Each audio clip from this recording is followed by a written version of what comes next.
Okay, welcome to this week's episode of the Healthy Living Podcast. And now we're going to continue our discussion of the 17 deficiencies from the carnivore diet.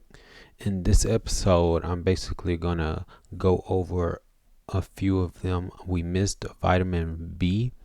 We didn't talk about that, but these next few ones, he mentions them as deficiencies, but they aren't really deficiencies, and you'll find out later.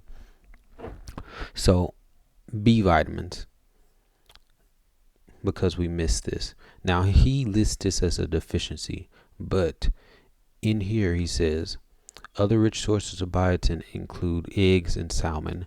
If you talk to any carnivore, or let me say most carnivores, they will consider eggs and salmon a part of the carnivore diet. Salmon is meat, so that's definitely there. Eggs is a animal product in terms of it will grow up to be a chicken. Is a good source of a lot of nutrients. So if you're doing a carnivore diet, I would suggest definitely eggs because eggs are cost effective. Salmon can be more expensive. Of course, you're gonna want the wild caught instead of the farm raised salmon. You can tell because the wild caught usually are pinker instead of the farm raised, which has a lighter color. Now, and then he talks about most livers containing B vitamins can be easily found. So this is not a deficiency. So you wouldn't suffer from this. And then he says meal scenarios. All beef, grass fed, the actual quantities are unknown, but deficiency is likely. So he's saying that the quantities are unknown, but it's likely to be deficient. So it's like you can see that he's leaning one way towards anti-carnivore. We already talked about vitamin C, how that your body on a carnivore diet, a true carnivore diet, we're not eating those processed foods or even plant like grains or fruit or kale, spinach, all that stuff, then you don't need as much vitamin C. And then he talks about scurvy and stuff like that, which you won't have to worry about.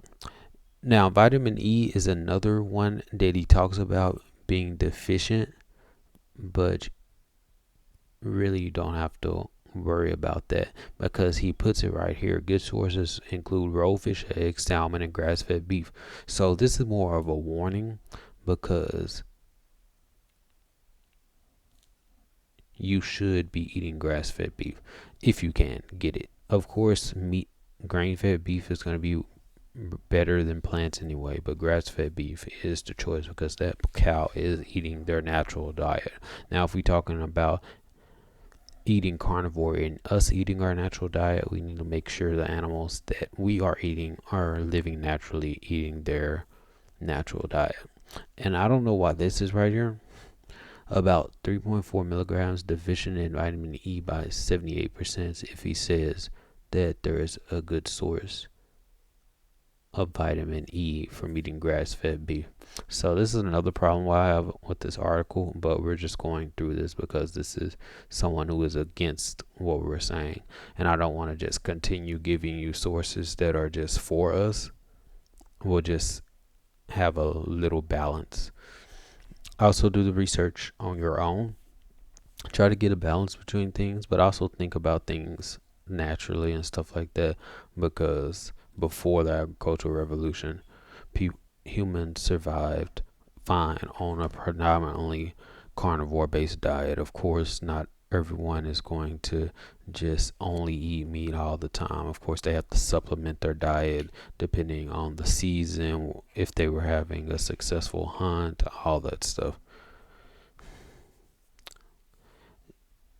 So the next one is we have vitamin E. Next one's vitamin K. Now, the issue with this one is he says all beef in the meal scenarios, all beef grass fed, you get all these micrograms and you get a more than enough vitamin K. So I don't know why he put that in there. I guess this is more of another warning because when people, at least when I hear people talk about carnivore, it's always beef being the most common. Of course, eggs, um, butter, but butter is made from like cows and all that stuff, beef tallow and stuff like that. So it's like this is really unnecessary. But it's good that he's being detailed and he's getting all this information out.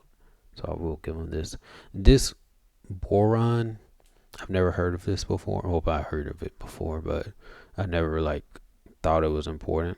It's not considered an essential nutrient, so it's just here. He says you might not be able to source it from meat, fish, or shellfish, but I'm not gonna go into this because it's they say it's unnecessary, and it might be important. He mentions it because it's linked to certain issues. But low boron intake has been linked to problems with immune function, bone health, brain health, and hormone production. So if you if you want to be like super health focused, then you can look into boron. And if you want to, leave it in comments about what you think. What have you found? Any links that you found for research and stuff like that. And then it gives meal scenarios, another instance of things not being studied because, of course, they don't want to study carnivores. Now, the one that we're actually going to talk about, and we're going to do a complete episode about, because I just wanted to go over these quick ones where they're really not deficiencies, and I'd rather stay in order. We're going to talk about calcium because I want to do a deep dive into calcium, do more research on calcium because this is another big thing where we're talking about get your calcium in, get strong bones, everything, drink milk, blah blah blah blah blah blah.